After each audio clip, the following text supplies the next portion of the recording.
The grand obsidian chamber of the Cinnavari High Council did not smell of fear.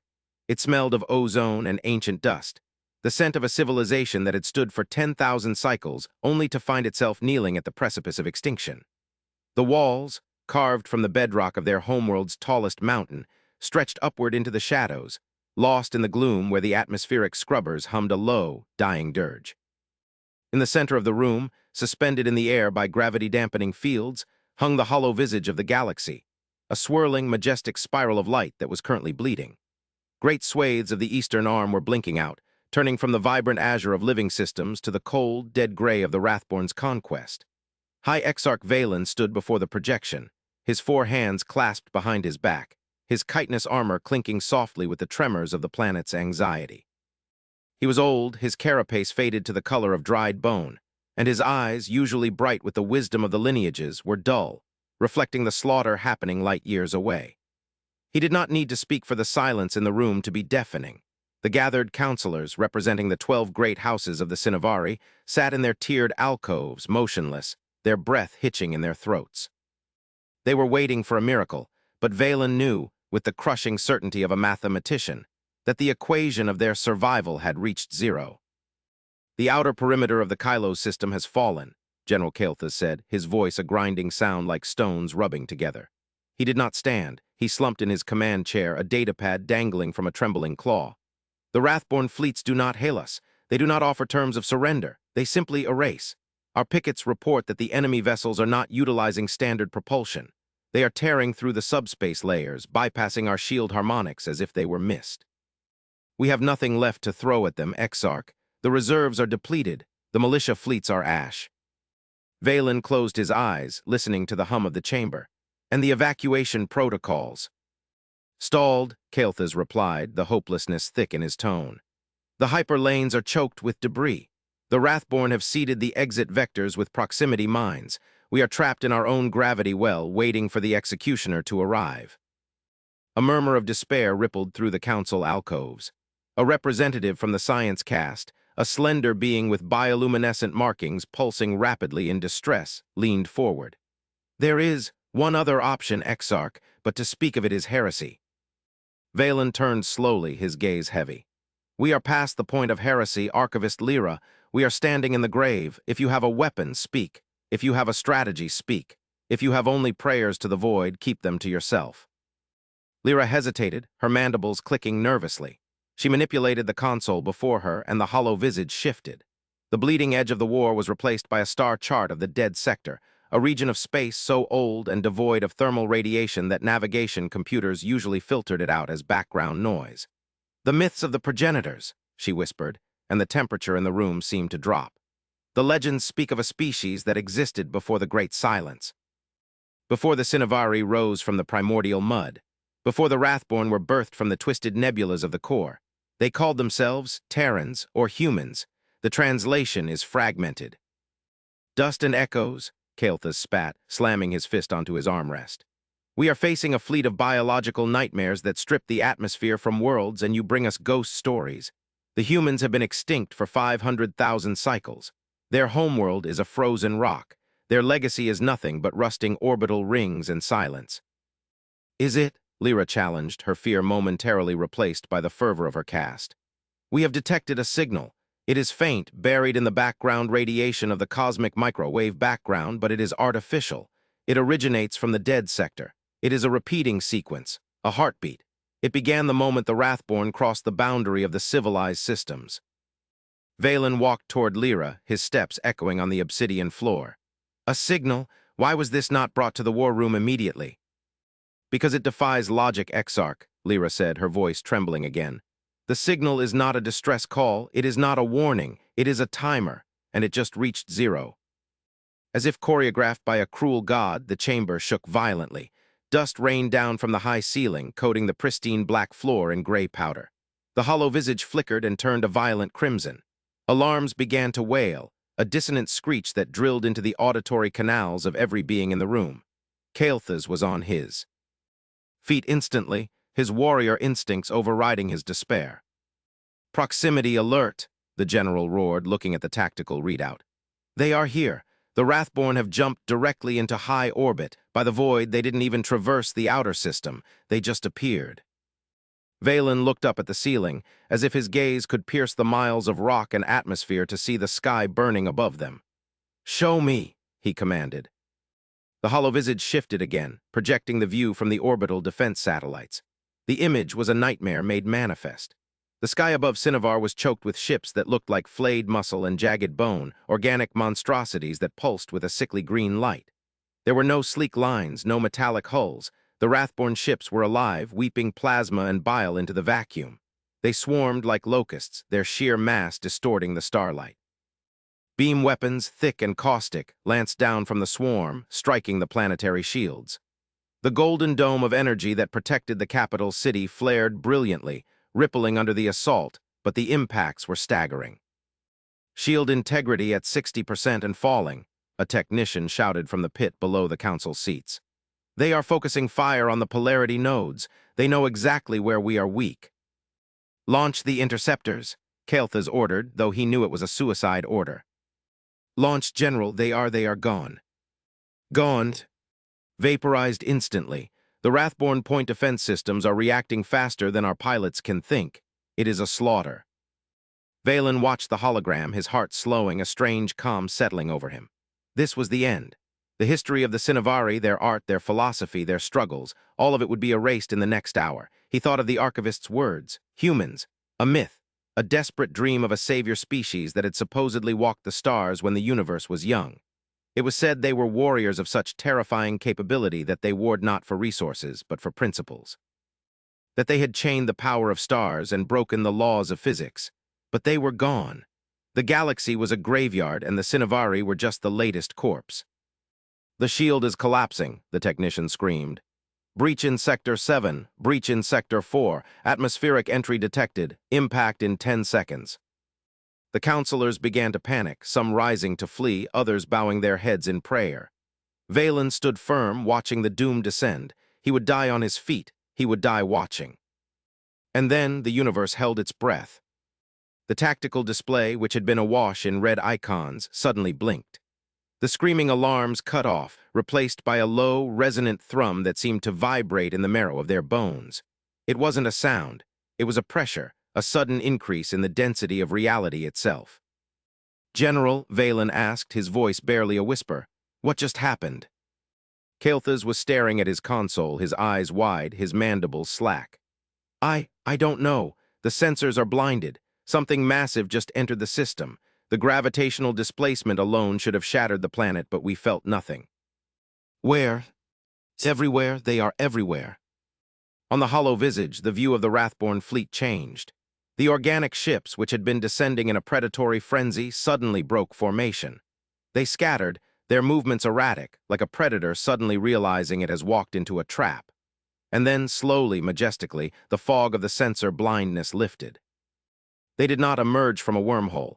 They did not burst from hyperspace with a flash of Cherenkov radiation. They simply faded into existence, as if they had always been there, watching, waiting, and had simply decided to become visible. Ships, massive, geometric monoliths of matte silver and charcoal gray. They possessed no visible engines, no weapon ports, no windows.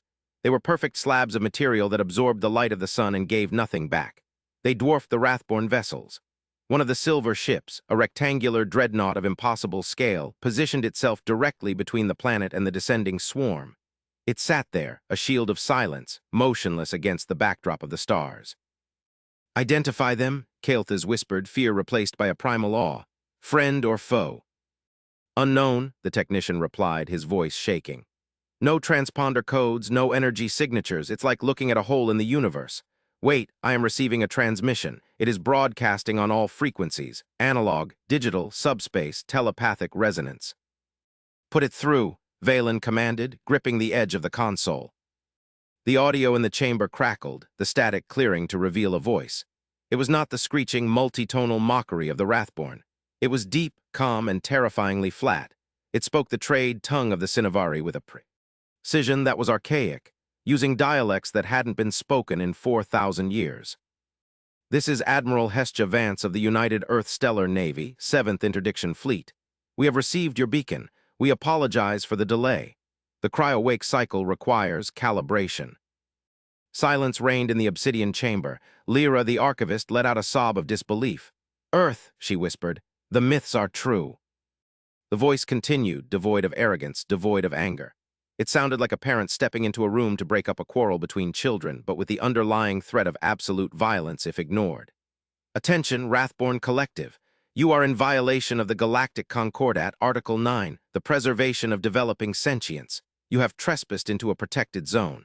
You have initiated kinetic bombardment of a civilian population. This is your only warning. Power down your biological cores and surrender your biomass for containment. Refusal will result in immediate cessation of your existence." The Wrathborn did not respond with words. They responded with fury. The organic ships, recovering from their initial shock, turned their weapons upon the silver monolith blocking their path. Beams of concentrated acid and plasma, enough to boil oceans, lashed out across the void, striking the human vessel. The counselors flinched. Valen braced himself for the explosion. But there was no explosion. The beams struck the matte silver hull and simply vanished. There was no shield flare, no debris. The energy was absorbed, eaten by the hull of the human ship as if it were nothing more than rain falling on a mountain. "Warning ignored," the calm voice of Admiral Vance echoed through the chamber. "Engaging pacification protocols." What followed was not a battle. A battle implies a struggle, a back-and-forth exchange of blows where the outcome is in doubt. This was surgery. From the flanks of the massive human dreadnoughts, smaller vessels, though still larger than the Cinnavari capital ships, detached. They moved with a fluidity that mocked inertia. They did not fire lasers or missiles. Instead, the space around the Wrathborn ships began to distort. Gravity wells, pinpoint and intense, blossomed inside the enemy formations. The organic ships of the Wrathborn, caught in these localized singularities, crumpled. They folded in on themselves, their biological hulls shattering, their screams of escaping atmosphere silenced by the vacuum. One by one, the Wrathborn vessels were crushed, imploded into spheres of dense refuse, and then cast adrift. The humans did not waste energy. They did not gloat. They simply removed the threat with the efficiency of a machine. "By the void," Kael'thas breathed.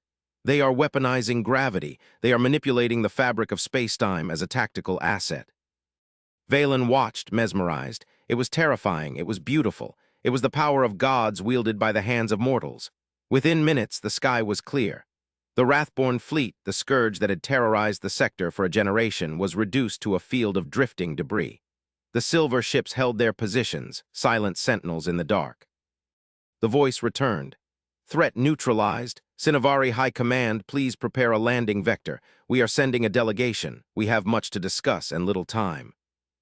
Valen slumped against the console, his legs finally giving way. The adrenaline that had sustained him evaporated, leaving him weak and trembling. He looked at Lyra, who was weeping openly, and at Kael'thas, who looked as if his entire worldview had been shattered. "They came," Valen whispered. "After 500,000 years, they came back."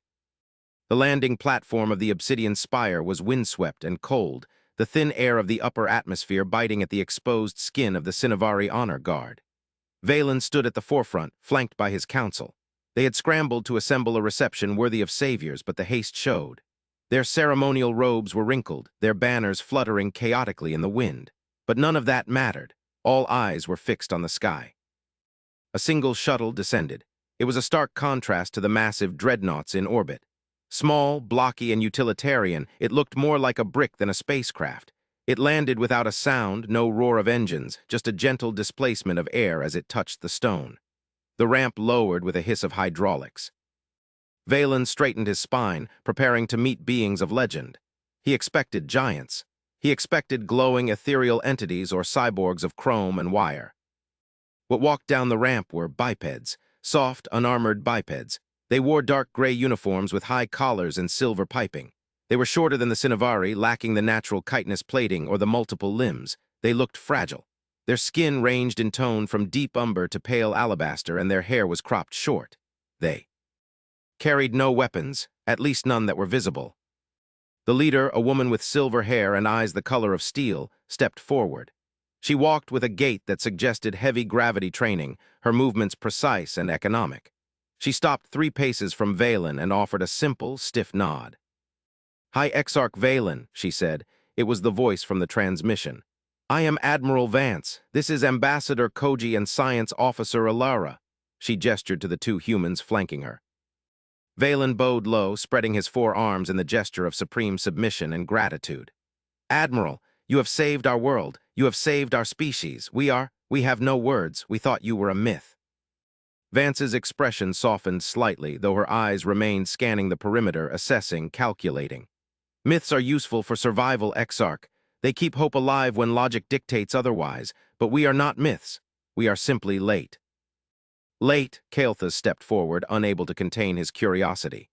You have been gone for 500,000 years. Where have you been? Why hide? The galaxy has burned a dozen times over since your disappearance. The human ambassador, Koji, stepped forward. He was younger, with a face lined by a strange weariness that seemed out of place on his features. We did not hide, General. We slept. The galaxy you see, the politics, the wars, to us, it is a single breath. We operate on a different scale of time now. I do not understand, Valen said, gesturing for them to follow him inside, away from the biting wind. Please come, we have prepared the Grand Hall. As they walked through the ancient corridors of the spire, the humans looked around with a mix of curiosity and sadness. They touched the stone walls as if checking for structural integrity, their eyes lingering on the tapestries depicting the Cinnavari history. Once inside the Grand Hall, seated at the table of obsidian, the true dialogue began. The atmosphere was heavy, not with fear anymore, but with the weight of the unknown. The Wrathborn, Vance began, declining the offer of refreshment. You call them a scourge, a plague. To us, they are a failure. A failure? Lyra asked, her pen hovering over her datapad. Long ago, Vance said, leaning back, before the Great Sleep, humanity was ambitious. We thought we could solve the problem of aggression through biology. We engineered organisms to be the ultimate guardians, creatures that could thrive in hostile environments and protect the borders of our territory. We called them the custodians. A chill ran through the room. The Wrathborn, Valen whispered, are the feral descendants of our bioweapons, Vance confirmed, her voice filled with a cold regret.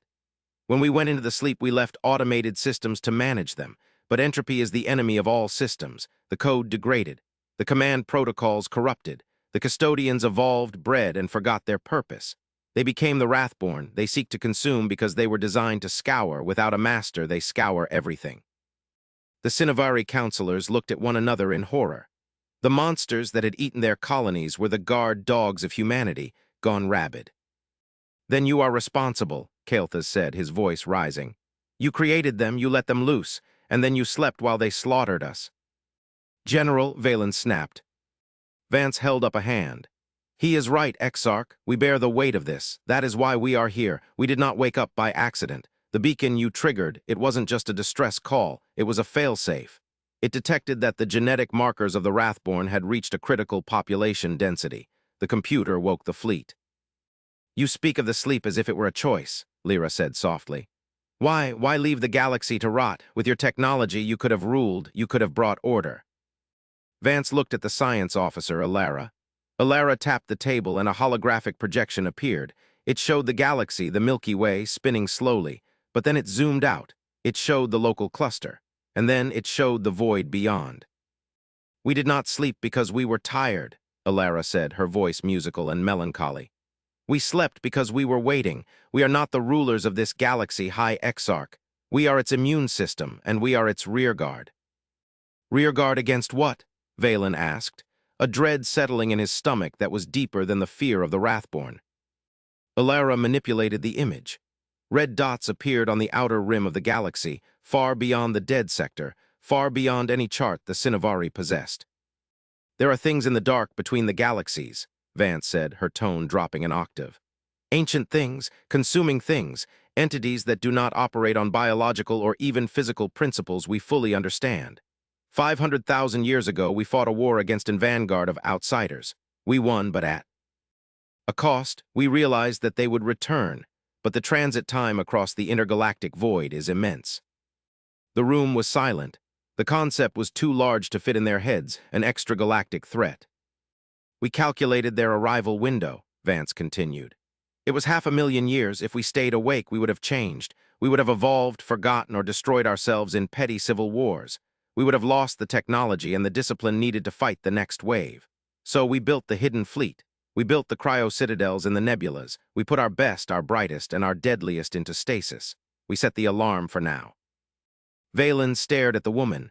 She was not just a soldier. She was a ghost from a forgotten age, preserved in ice to fight a war that hadn't happened yet. The Wrathborn were just a nuisance, a housekeeping error they had to clean up before the real storm arrived. So, Valen said, his voice trembling, you woke up to fight the outsiders. Yes, Vance said. The Wrathborn were an unexpected complication. We have neutralized them. But our sensors indicate that the arrival of the outsiders is imminent. The Great Silence is ending. What will you do? We will go to the edge, Vance said simply. We will hold the line, but we cannot be everywhere. The galaxy has changed. New species have risen. You, the Cinnavari, the Krell, the United Systems. You are the children we left the house to. We are not ready, Kael'thas said, the arrogance gone from his voice. If you, with your god ships, are afraid, what hope do we have? Vance stood up. For the first time, a small, sad smile touched her lips. We are not gods, General. We are just humans. We bleed, we fear, we die. The only difference is that we have had a long time to prepare. And we are not asking you to fight the outsiders alone. We are asking you to stand behind us. She walked to the window, looking out at the city of Cinnavar, where the smoke was clearing and the sun was beginning to set, painting the sky in hues of purple and gold. The Wrathborn are gone, Vance said. But the wreckage remains. Their technology is compatible with yours if you know how to unlock it. We will show you. We will give you the keys to the armory we left behind. We will teach you how to build the shields, how to fold space. We will uplift you not because we want subjects, but because we need allies. Valen stood as well, joining her at the window. He looked at the human fleet in orbit, those silver bars of silence. He realized now that they were not a wall. They were a shield. Why, Valen asked. Why save us? Why not just fight your war and let us burn? Vance turned to him. Because humanity discovered a truth long ago, Exarch. A universe without life is just physics. It's boring. It's cold. We fight for the noise. We fight for the art you make, for the arguments in your council, for the messy, chaotic beauty of existence. We are the guardians of the flame, but we cannot be the flame itself. The philosophical weight of her words hung in the air. The humans viewed themselves as the janitors of the cosmos, the silent watchers who stepped in only when the darkness threatened to snuff out the light completely. The process begins tomorrow, Vance said, turning back to the table. We will deploy engineering core to repair your infrastructure. We will share the data on the outsiders. But you must unite your people. The Cinnavari can no longer afford the luxury of caste disputes. The galaxy is about to get very small and very dangerous. We will, Valen promised, and he meant it. The petty squabbles of the houses seemed insignificant now against the backdrop of the void. Over the next few weeks, the planet of Cinnavar transformed. The human shuttles were a constant sight in the sky, ferrying supplies and technology. The Cinnavari engineers, initially terrified of the humans, quickly grew to revere them. The humans worked with a tireless intensity, their focus absolute. They didn't laugh much, they didn't celebrate. They worked like people who knew the clock was ticking. Valen spent much time with Admiral Vance. He learned of Earth, the lost cradle. He learned that the fleet was all that remained of the old Terran civilization. The Earth itself was a protected sanctuary, a wilderness preserve where no technology was allowed, a monument to where they began. One evening, as the two of them stood on the balcony of the spire, watching the lights of the rebuilt city, Vance seemed more distant than usual. Something is wrong, Valen noted. He had learned to read the micro-expressions of the humans. The deep-range sensors came online fully an hour ago, Vance said quietly. The vanguard of the outsiders. It's not 5 years away as we predicted, it's 5 months. Valen gripped the railing. 5 months, but the uplift, the preparations. We are out of time, Vance said. My fleet must leave within the cycle. We have to intercept. Tee them in the intergalactic medium. If they breach the galactic rim, they will establish footholds in 1,000 systems. We have to stop them in the dark. You are leaving, Valen felt a panic rising, but we are not ready. You are never ready, Vance said, looking at him with intense eyes. That is the secret of survival. You are never ready for the catastrophe. You just stand your ground and refuse to move. We have given you the tools. We have given you the Wrathborn tech. You have the potential to be a great power, Valen, but you have to choose to be. Will you come back? Vance looked up at the stars. I don't know. The enemy we face, they consume energy. They dampen stars. It will be a fight in the dark. If we win, you will know because the stars keep shining. If we lose, well, you will have a few centuries before they reach you. Use that time well. The departure of the Earth fleet was as silent as its arrival. There were no speeches, no parades. One moment they were in orbit, assisting with the repairs, and the next, the order was given. The silver ships broke formation, aligning themselves toward the galactic north, toward the great emptiness. The entire population of Cinnabar watched them go.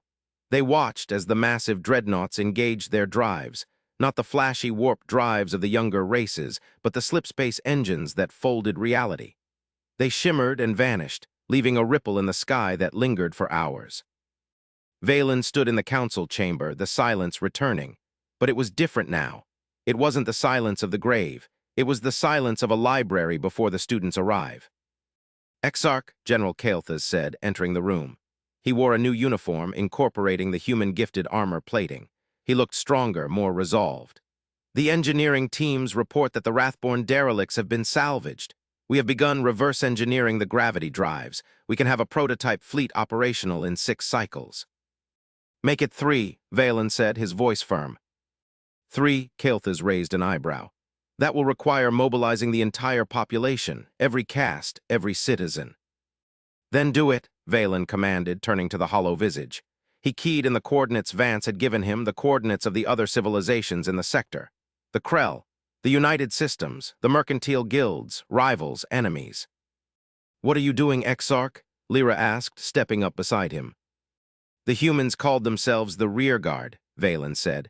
They have gone into the dark to hold the door closed for us, but they cannot hold it forever. When the door breaks, we must be there to meet what comes through. He activated the communication array, broadcasting on all frequencies to every species within reach. This is High Exarch Valen of Cinnabar, he spoke, his voice projecting across light years. We have survived the Wrathborn, but the war is not over. The Terrans have returned to the Void to fight for us. They have bought us time. We will not waste it. We are calling for a grand conclave, all species, all governments. Put down your petty grievances, look up at the stars. If they go out, we are next. We must be ready. He cut the feed. He looked at the star chart, at the vast, terrifying dark beyond the rim. The humans had been the monsters of legend, the destroyers of worlds, the builders of gods. But in the end, they were just the older siblings, standing between the crib and the wolves. Valen felt a strange emotion swell in his chest. It was a mix of gratitude and a fierce, burning determination. Let them come, Valen whispered to the empty room, echoing the words of the silver-haired admiral. We are the Cinnavari, we are the inheritors of the Watch, and we will not go quietly. The hollow visage hummed, glowing with a new light. It was no longer a map of a dying empire. It was a blueprint for a fortress. High above, in the cold vacuum, the debris of the Wrathborn drifted, silent monuments to the power of the hidden fleet. But beyond them, the stars burned bright, unwavering, protected by the ghosts of Earth who had returned to the dark, so that the children of the galaxy could play in the light a little longer. And somewhere deep in the intergalactic void, the silver ships dropped out of slipspace, their weapons hot, their crews awake, ready to rage against the dying of the light. The 500,000-year sleep was over. The long war had begun. Valen turned to his council. Get to work. The chamber erupted into activity. There was no more fear, only the cold, hard logic of survival and the burning legacy of the humans. Humanity was gone again, but this time they had left their fire behind, and the galaxy would burn bright enough to blind the gods.